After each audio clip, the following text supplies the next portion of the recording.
Saint Barbara Lebanon நாட்டை சேர்ந்த புனிதை. சின்ன வயசுலயே தாய் இறந்து போனதால தந்தையோட பராமரிப்புல வளர்ந்துருக்காங்க.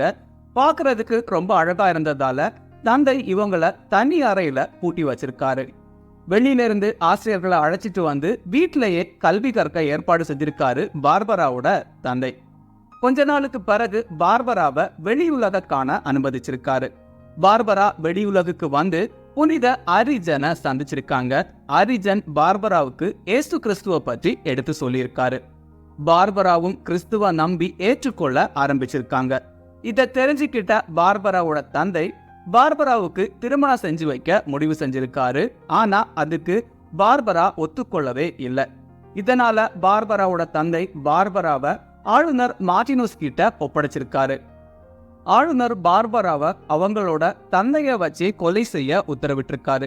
அதன்படி பார்பராவை அவங்களோட தந்தையே வாளால வெட்டி கொலை செஞ்சிருக்காரு.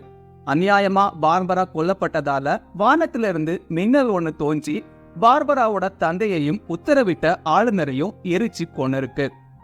இடி, மின்னல் மற்றும் புயல்கள்ல இருந்து மக்களை பாதுகாக்கிற பாதுகாவலியா புனித பார்பரா இருக்கிறதா நம்பப்படுது.